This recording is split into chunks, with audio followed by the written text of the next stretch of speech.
여러분 안녕하십니까? 북한 탐사의 이윤걸입니다. 2024년 4월 4일 유엔 인권이사회는 김정은 정권이 한류 확산을 미연에 방지하기 위해 만든 일명 반동사상문화배격법, 청년교양보장법, 그리고 평양문화보호법을 폐지 또는 개정하라는 권고를 담은 북한 인권 결의를 컨센서스로 채택했습니다. 북한 정권이 사상, 양심, 종교, 신념, 의견 표현 결사의 자유에 대한 권리를 온라인과 오프라인상에서 모두 보장해야 한다는 권고가 담긴 것으로 알려졌습니다. 북한이 2020년 제정한 반동사상문화배격법은 한국 영화, 영상, 도서 등을 유입, 유포하거나 시청, 열람을 조장한 사람은 최고 사형으로 처벌할 수 있는 법입니다.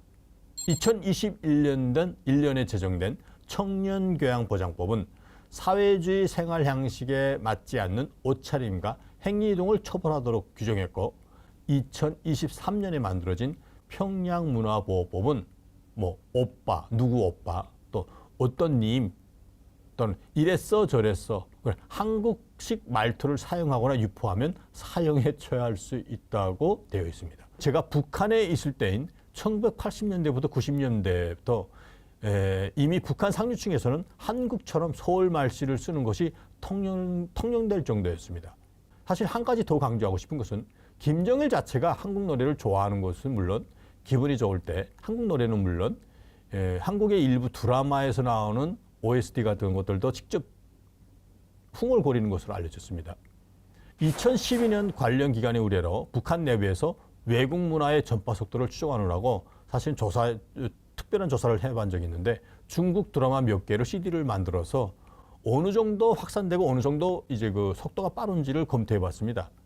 그런데 우리가 보낸 그 드라마가 단동과 무산 쪽으로 넣었는데, 한 달 안에 북한의 내륙 지역인 황해도 사리연과 개성까지 거의 모든 지역이 확산되어 있었습니다.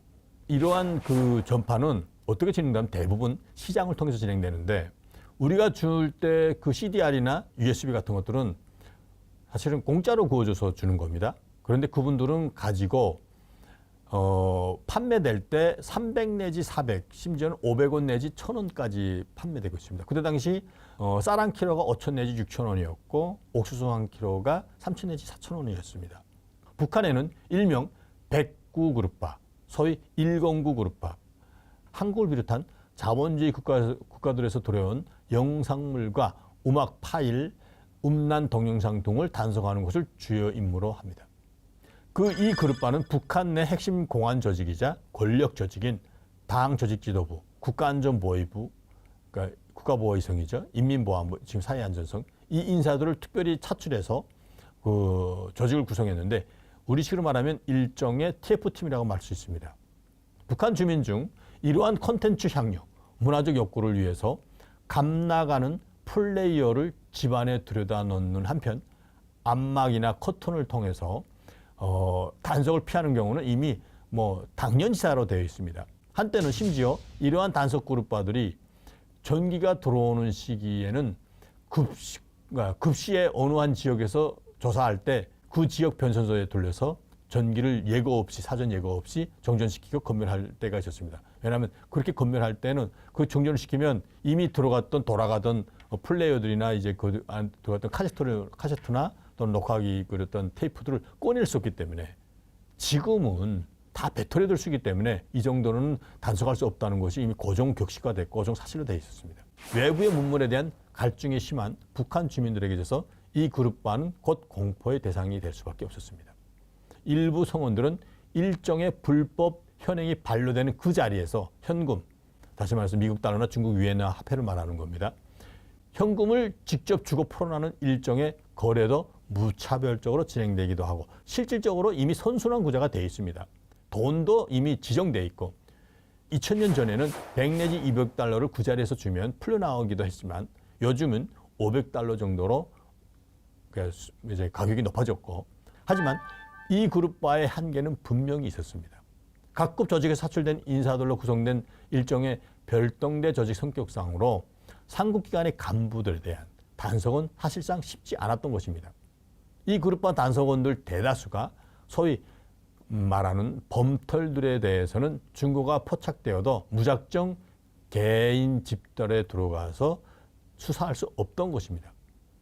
이런 사정을 요해한 김정은이 당서기실을 통해서 이 그룹과의 대대적인 조직 개편을 지시한 것입니다. 모든 조직에 칼을 댈 수 있을 정도의 막강한 권한이 필요했고 정기적인 편제가 중요한 문제라는 것을 인지했던 것입니다. 그렇게 탄생한 것이 소위 1118 서조입니다. 다시 말해서 2013년 11월 18일 소위 1118 서조로 격상 개편되었습니다. 국가안전보위부 제3구, 다시 말해서 반탐정국 이후에는 2국으로 바뀌었는데 그 직속 조직으로 정식 개편되었고 서조 신분증만 가지고 있으면 낮이건 밤이건 그 어느 현장이라도 의심이 되는 것은 급습해서 수사할 수 있는 정도로 최대로 격상되었습니다. 1118 서조 관련된 조직 개편은 이제 국가안전보위부 내에서도 최고의 인기 부서로 꼽히고 있다는 후문입니다. 조직이 격상된 힘만큼이나 단속 과정에서 벌어지는 뇌물 금액도 커졌기 때문입니다. 2014년 5월경 하나의 큰 사건으로 이 앞에서 말한 여러 가지 상황이 증명되었습니다. 1118 서조 소속의 한 단속원은 평양 보통강구역의 지하철 황구벌역이라고 했는데 해외에서 금방 들어온 것 같은 중년 여인 한 명이 포착됐습니다. 옷까지 당시 유행에 잘 맞는 아주 멋들어지게 연한 스킨색의 투피스로 잘 차려입은 40대 후반의 여성이 귀에 리시버 이어폰을 듣고 노래를 듣고 있었는데 아무렇지도 않게 한국 노래를 흥얼거리고 있었다는 것이 포착된 것입니다. 이 단속원은 곧바로 듣고 있던 핸드폰 속의 mp3 파일을 즉각 넘기라고 요구했습니다. 이 여성은 전혀 당황하지 않고 오히려 큰 소리를 치며 이를 거부했다고 합니다. 니까짓 거 무엇을 아는 자식인데 야 너는 이런 것을 안 듣고 사느냐? 하고 반박할 정도였다고 합니다. 이때 이러한 상황을 옆에서 지켜보고 있던 평양시 보통강구역 당위원회 조직부 부장이 나타나 단속원을 두둔했다고 합니다. 이에 단속원은 힘을 받아서 이 여성을 현장에서 즉시 체포했다고 합니다. 후에 밝혀진 사실이지만 이 여성은 조사 과정에서 평양시 서성구역 보위부 반탐부부장의 부인이었다는 것이 밝혀졌습니다. 지역보위부 반탐부부장은 그 지역의 1118 서조 활동을 담당하는 실질적인 직접적인 책임자이기도 한 것입니다. 같은 처지의 고위급 간부이기에 순순히 넘어갈 수도 있었겠지만 이 여성을 체포한 중앙급 단속원은 1118 서조 단속원이죠. 보통 얘기 안 했던 것입니다. 또한 앞선 체포 과정에서 평양시 보통강구역 조직부장이 이를 지켜보고 있었기 때문에 구조 스쳐 지나갈 수도 없는 사안이었던 것입니다. 이 단속원은 곧바로 해당 압수물을 동봉해서 국가안전보위부 사건 담당 부부장에 넘겼다고 합니다. 직속 상급자인 반탐 부부장에가 아니라 사건 담당 부부장한테 넘긴 것입니다. 이 여성의 핸드폰에는 150여 개의 한국 및 미국과 서방의 노래가 들어있었다고 합니다. 이 사건은 그대로 본부를 통해 김정은에게 보고됐던 것입니다. 화가 머리끝까지 난 김정은은 당서기실 담당 실장을 불러서 당 조직 지도부와 국가안전보위부의 합동검열을 지시했습니다. 즉시 김정은에 보고된 다음 날 반탐 부부장의 집이 압수수색 당했다고 합니다. 그 집에는 지역 내 단속 과정에 압수된 다양한 영상물들이 가득했다고 합니다. 단속에 나서야 할 지역보위부 소속 책임 간부가 오히려 압수물을 돌려가면서 향유하고 유포하고 있었다는 것이 말이 안 되는 겁니다. 이후 이 부서는 김정은에 의해서 2014년 8월 초 김정은에게 국가안전보위부장, 다시 말해서 김원홍이 제기한 방침 대안이 8월 12일 배전되었던 사건이 있었습니다. 1118 상무를 해산하고 국가안전보위부 본부, 다시 말해서 반탐전국입니다.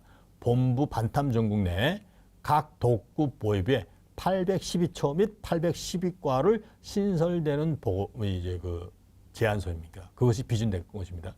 대표적으로 평양시 보위부 산하에는 24명의 24명의 812과 본부 성원들이 있고 그리고 각 부역 보위부에는 12명의 보위부 요원들이 이 부서의 이제 그 구성원이 되는 것입니다. 다시 말해서 1118 소조 때는 6명씩 있었습니다. 그런데 2배로 늘어났을 정도로.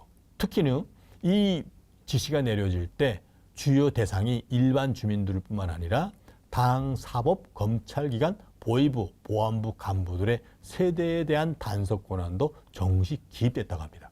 김정은은 간부들의 위반 행위 단속을 강조하면서 당 기관 및 보위부 요원 본인 및 가족 족발 시에 일반 주민들과 달리 가중 처벌하라는 지시를 특별히 냈다고 합니다. 2013년 9월 달에는 평양시 보통강구역 거주 보위부 정치대학 김일성 김정일 혁명역사 강좌장 상좌였는데 그 초와 그 자식이 김일성 종합대학 대학생이 있는데 그 노트북으로 이 한국 드라마를 시청하다가 단속되어서 곧바로 출당 및 파면되어 지방 농장으로 추방되었고 그 간부는 즉시 사형에 처형당했다고 합니다. 우리는 오늘 이 방송을 통해서 왜 북한이 소위 3대 악법이라고 하는 한국어를 사용한다던가 한국의 영화나 드라마 또는 K-팝 노래들을 듣는 것을 다시 말해 한국의 문화를 그렇게까지 배척하게 된 배경의 한 페이지를 아마 상상해 보았을 겁니다. 북한 주민들이 누구 오빠 혹은 누구님 또는 이랬어 저랬어 하는 아주 부드러운 서울 말투를 듣기만 해도 처벌하는 그만큼 북한 주민들이 누리지 못하고 있는 자유. 한편 우리는 얼마나 큰 자유를 향유하고 있는지 또 그러한 자유를 어떻게 지켜야 되는지를 다시 한번 느끼게 하는 또 우리 스스로 생각해 보게 하는 오늘의 방송이라고 생각합니다. 오늘은 여기까지입니다. 꼭 좋아요, 구독 눌러주십시오. 감사합니다.